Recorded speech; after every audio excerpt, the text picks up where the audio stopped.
हरे कृष्णा। सनातन धर्म में यूँ तो हर महीने का विशेष महत्व है, लेकिन माघ मास का कुछ अलग ही स्थान है। मान्यता यह है कि इस महीने में श्री कृष्ण भगवान की पूजा करने से व्यक्ति की सभी मनोकामनाओं की पूर्ति होती है। इस मास का धार्मिक ग्रंथों में भी विशेष महत्व माना गया है। धार्मिक ग्रंथों के अनुसार इस महीने में काले तिलों से पूजा करने से शनि ग्रह के कुप्रभाव से भी राहत मिलती है। इसके अलावा इस दौरान काले तिलों से पितृ तर्पण किया जाए तो पितृ दोष से भी मुक्ति मिलती है। माघ महीने में श्री कृष्ण की पूजा में लड्डू का भोग लगाना चाहिए। विद्वानों के मुताबिक कन्हैया जी को लड्डू का भोग लगाने के बाद उसे ब्राह्मणों को दान कर देना चाहिए। ऐसा करने से व्यक्ति को जीवन में आने वाले परेशानियों से राहत मिलती है, लेकिन भोग लगाते समय ध्यान रखें कि तुलसी के पत्ते जरूर डालें। तो दोस्तों, आज हम माघ मास के माहात्म्य के 23वें अध्याय की कथा का श्रवण करेंगे। लोमेश जी कहने लगे कि वह राजा पहले तो तामिश्र नामी नरक में गया, फिर अंध तामिश्र नरक में, जहाँ पर अति दुखों को प्राप्त हुआ, फिर महारौरव, फिर काल सूत्र नामी महानरक में गया, फिर मूर्छा को प्राप्त हो गया। मूर्छा से चेतना आने पर तापन और संतापन नामक नगर में गया। अनेक दुखों को भोगता हुआ और अनेक नरकों में निवास करने के बाद अंत में हिमालय पर्वत पर बड़ा भारी पिशाच बना। उस वन में वह भूखा और प्यासा फिरता रहा। उसको मेरु पर्वत पर भी कहीं खाने को न तो भोजन मिला, न ही पीने को जल। होतव्यत के कारण वह पिशाच घूमता हुआ एक समय प्लुप्त पस्त्रवण नाम के वन में जा निकला।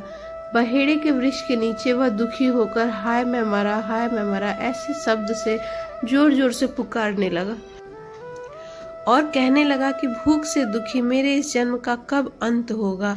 इस पाप रूपी समुद्र में डूबते हुए मुझको कौन सहारा देगा। लोमेश जी कहने लगे कि इस प्रकार वेद पाठ करते हुए देवदूती ने उसके दुख भरे वचनों को सुना और वहां पर एक पिशाच को देखा, जिसकी लाल डरावनी आंखें, दुर्बल शरीर, काले काले ऊपर खड़े बाल, विकराल चेहरा, काला शरीर, लंबी सी जीभ बाहर निकली हुई, लंबे होंठ, लंबी जांघें, लंबे लंबे पैर, सूखा चेहरा, आंखों में पड़े गड्ढे वाले पिशाच को देखकर देवदूती ने उससे पूछा कि तुम कौन हो और ऐसी करुणा से क्यों रोते हो। तुम्हारी यह दशा कैसे हुई और तुम्हारा मैं कैसे उपकार करूं। मेरे आश्रम पर आ जाने से कोई प्राणी दुखी नहीं रहता और वैष्णव लोग आनंद ही करते हैं। सो हे भद्र, तुम अपने इस दुख का कारण जल्दी कहो, क्योंकि विद्वान मनोरथ पाने के लिए विलंब नहीं किया करते। ऐसे वचन सुनकर प्रेत रोना बंद करके विनीत भाव से कहने लगा कि हे द्विज, किसी बड़े पुण्य से मुझको आपके दर्शन हुए हैं। बिना पुण्य के साधुओं की संगति नहीं होती। फिर उसने पहले जन्म का सारा वृत्तांत कहा कि भगवान विष्णु से द्वेष के कारण उसकी यह दशा हुई है। जिस हरि का नाम यदि अंत समय में मनुष्य के मुख से निकल जाए तो मनुष्य विष्णु पद को प्राप्त होता है। जो सबका पालन करते हैं उसी से मैंने द्वेष किया। यह सब मेरे कर्मों का दोष है, जिसकी ब्राह्मण तप द्वारा प्रार्थना करते हैं। ब्रह्मा आदि देवता, सनकादिक ऋषि जिसको मुक्ति के लिए पूजते हैं, जो आदि मध्य व अंत में विश्व का विधाता और सनातन है, जिसका आदि मध्य और अंत नहीं है, उस भगवान के साथ मैंने द्वेष किया है। जो कुछ पुण्य किए मैंने पहले जन्म में, वह सब विष्णु के द्वेष रूपी अग्नि में भस्म हो गए। यदि किसी प्रकार मेरे इस पाप का नाश हो जाए तो मैं भगवान विष्णु के सिवा किसी और देवता का पूजन नहीं करूंगा। विष्णु भगवान से द्वेष करके मैंने बहुत दिनों तक नरक में यातना भोगी और अंत में पिशाच योनि में पड़ा हूँ। इस समय मैं किसी अच्छे कर्म के योग से ही आपके आश्रम में आ पाया हूँ, जहाँ पर आपके सूर्य रूपी दर्शन ने मेरे दुख समान अंधकार को दूर किया है। अब आप कोई ऐसा उपाय बताइए जिससे मेरी यह पिशाच योनि दूर हो, क्योंकि सज्जन पुरुष उपकार करने में देरी नहीं करते। देवदूती कहने लगे कि यह माया देवता, मनुष्य, असुर सबकी स्मृति को मोहित कर देती है, जिससे धर्म का नाश करने वाले द्वेष उत्पन्न हो जाते हैं। जगत को उत्पन्न करने, रक्षा करने और नाश करने वाले जो सब प्राणियों की आत्मा है, उनसे भी लोग द्वेष करते हैं। जिनके अर्पण करने से सभी कर्म सफल होते हैं, उनकी भक्ति से मुख मोड़ने वाले मूर्ख कौन सी गति को प्राप्त नहीं होते। चारों वर्णों का वेदाता हरि का भजन करना ही उत्तम है, अन्यथा कुमार्ग में चलने वाले मनुष्य नरक के गामी होते हैं। इसी कारण वेद विरुद्ध कर्मों को त्यागना चाहिए। अपनी बुद्धि से बचे हुए धर्म के मार्ग पर चलने से मनुष्य परलोक के पथ का भी नाश करते हैं।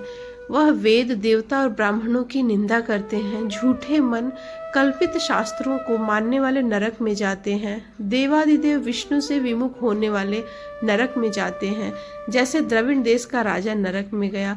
इस कारण इनकी निंदा नहीं करनी चाहिए और वेद में न कही गई क्रिया को भी नहीं करना चाहिए।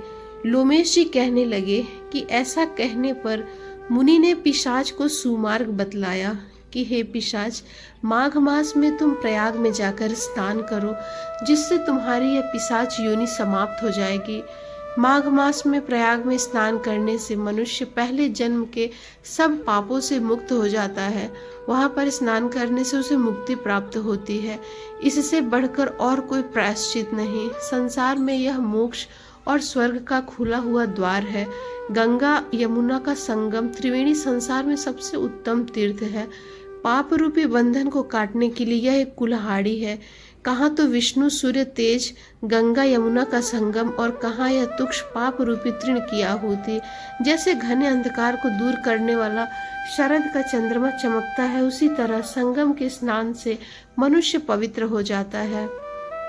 मैं तुमसे गंगा यमुना के संगम का वर्णन नहीं कर सकता, जिसके जल की एक बूंद के स्पर्श से केरल देश का ब्राह्मण मुक्त हो गया।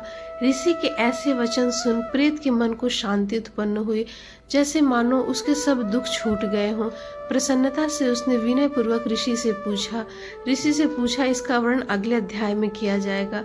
तो आज का अध्याय यहीं समाप्त होता है। हरे कृष्णा।